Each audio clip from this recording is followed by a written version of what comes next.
ধোসা বাজার হইতে বেতবেড়িয়া পর্যন্ত এই রাস্তাটার কেমন বেহাল দশা চিত্রটা একটু আপনাদের সামনে তুলে ধরি। দেখুন, অত্যন্ত গুরুত্বপূর্ণ একটা রাস্তা। এই রাস্তা দিয়ে হাজার হাজার মানুষ তাদের জীবিকা নির্বাহের জন্য প্রতিদিন কলকাতার উদ্দেশ্যে রওনা দেন।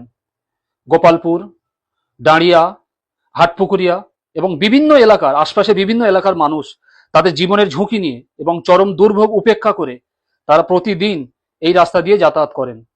বিগত সরকারের জামানায় একাধিকবার রাস্তা অবরোধ করা সত্ত্বেও তারা কিন্তু পর্যাপ্ত ব্যবস্থা নেননি।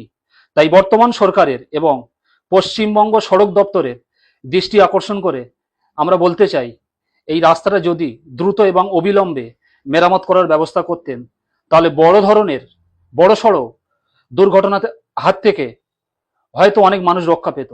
যে কোনো মুহূর্তে এই রাস্তায় বড় ধরনের দুর্ঘটনা ঘটতে পারে। তাই জনস্বার্থের জন্য এই ভিডিওটা সবাই সর্বোচ্চ পরিমাণে শেয়ার করবেন, যেন পশ্চিমবঙ্গ সড়ক দপ্তর পর্যন্ত পৌঁছে যায়।